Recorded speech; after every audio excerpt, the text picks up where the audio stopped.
Oh, hi. I'm going to read Kampf. I quickly skimmed back uh, the last 5 pages I have read and to figure out what is the big picture Hitler wanted to convey. Although I must say, his prose is really quite pompous. Uh, I could get that he was basically vilifying social democrats. He really hated them. Then he expanded at length about how bad the policy, how evil the social democrats were.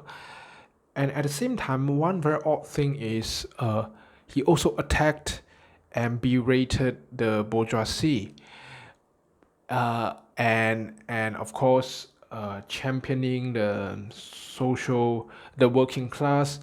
And from that part, right, I can't help but to think that, oh, the saying that basically extreme left-wing communists and extreme right-wing Nazi are two sides of the same coin. I can't help but to think that that saying is actually true, because both of them seem to be wanted to champion some really seemingly poor and powerless people. I don't really know.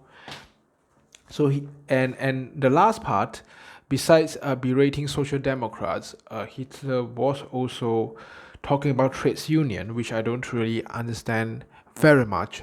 Let me just continue reading, and hopefully later on I will be able to figure out what was he saying. Thus, the trades unions can hope to inculcate and strengthen a sense of social security, social responsibility in workaday life and open the road to practical results. In doing this, they tend to remove those causes of friction which are a continual source of discontent and complaint.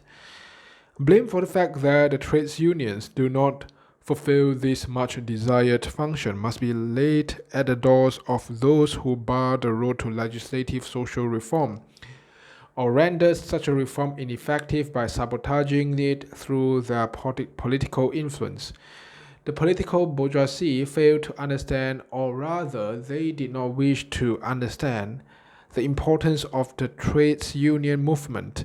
The Social Democrats accordingly seized the advantage offered them by this mistaken policy and took the labor movement under their exclusive protection, without any protest from the other side.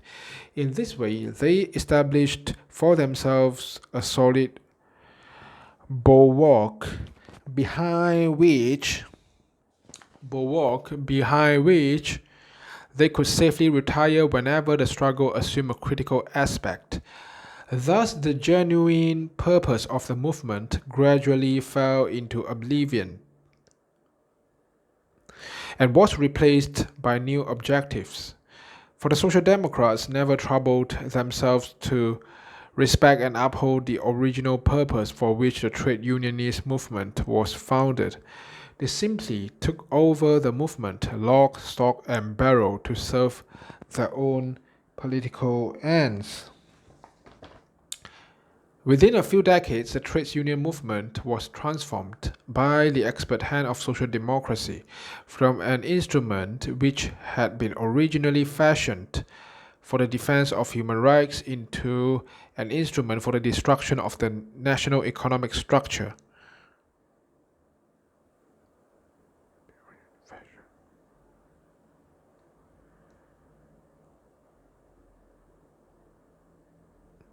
Oh, wow.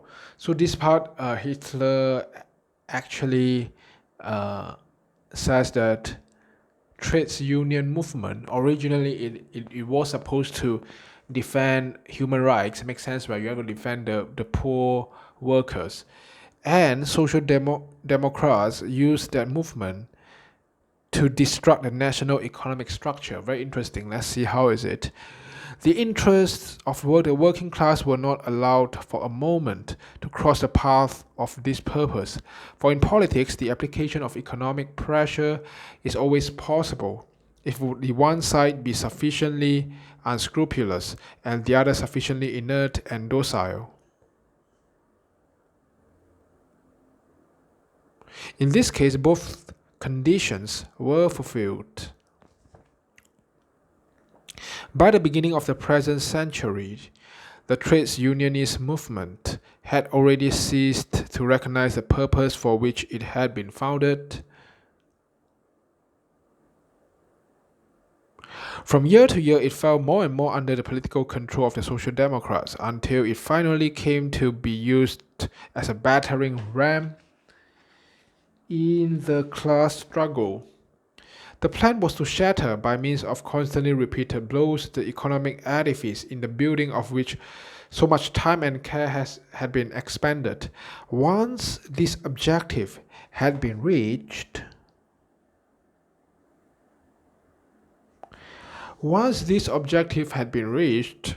the destruction of the state would become a matter of course because the state would already have been deprived of its economic foundations. Attention to the real interests of the working classes on the part of the Social Democrats steadily decreased until the cunning leaders saw that it would be in their immediate political interests if the social and cultural demands of the broad masses remained unheeded. For there was a danger if these masses once felt content, they could no longer be employed as mere passive material in the political struggle. The gloomy prospect which presented itself to the eyes of the condottieri of the class warfare, if the discontent of the masses were no longer available as a war weapon, created so much anxiety among them that they suppressed and opposed even the most elementary measures of social reform, and conditions were such that those leaders did not have to trouble about attempting to justify such an illogical policy. As the masses were taught to increase and heighten their demands, the possibility of satisfying them dwindled, and whatever ameliorative measures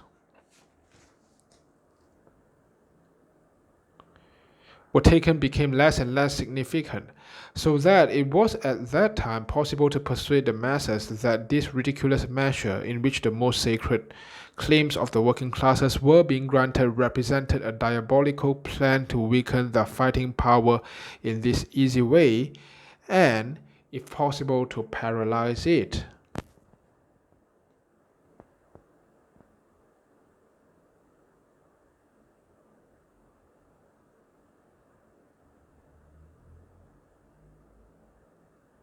One will not be astonished at the success of these allegations.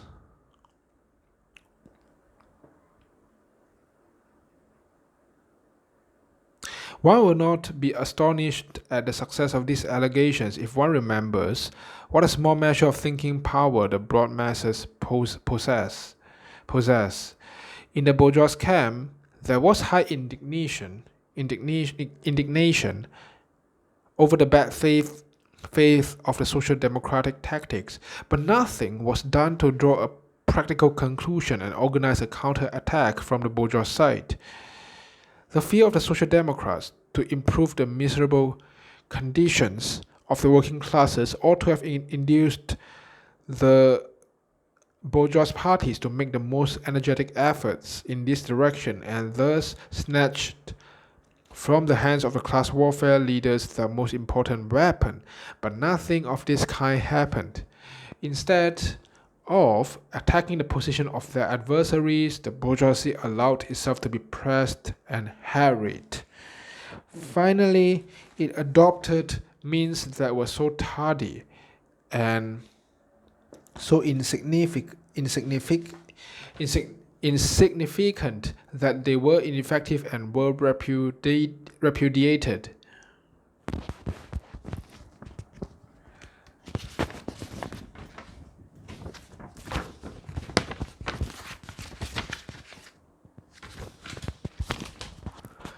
So the whole situation remained just as it had been before the bourgeois intervention, but the discontent had thereby become more serious. Like a threatening storm, the Free Trades Union hovered above the political horizon and above the life of each individual.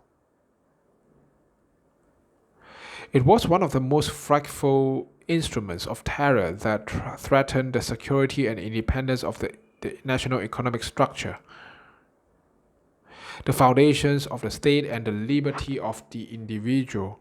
Above all, it was the free trade union that turned democracy into a ridiculous and scorned phrase, insulted the ideal of liberty, and stigmatized that of fraternity with the slogan, "If you will not become our comrade, we shall crack your skull."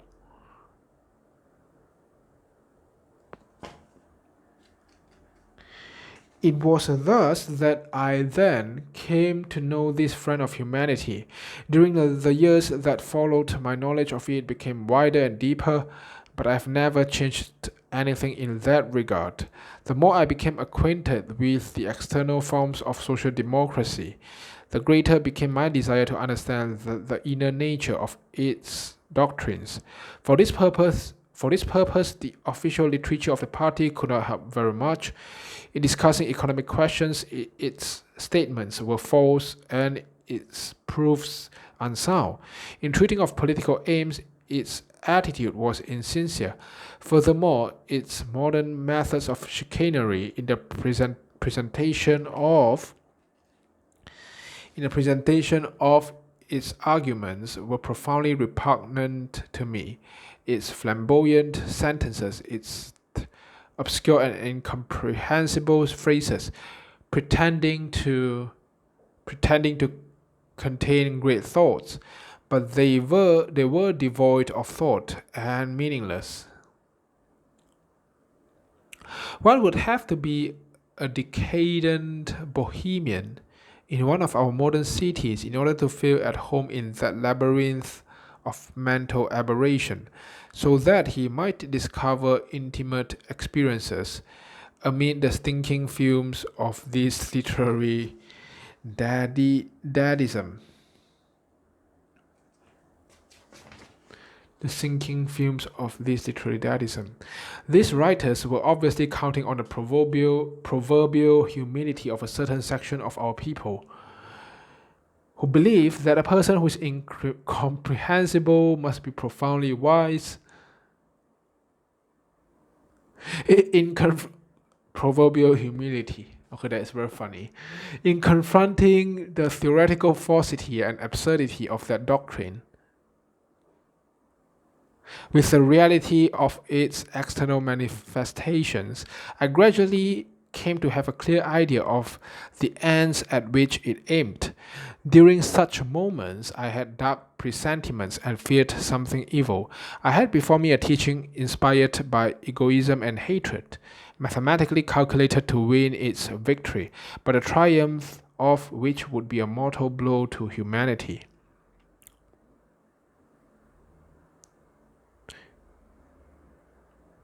Meanwhile, I had discovered the relations existing between this destructive teaching and the specific character of a people, who up to that time had been to me almost unknown. Knowledge of the Jews is the only key whereby one may understand the inner nature and therefore the real aims of social democracy. The man who has come to know this race has succeeded in removing from his eyes the veil through which he has seen the aims and meaning of his party in a false light. And then, out of the murk and fog of social phrases rises the grimacing figure of Marxism. Today, it is hard and almost impossible for me to say when the word Jew first began to raise any particular thought in my mind.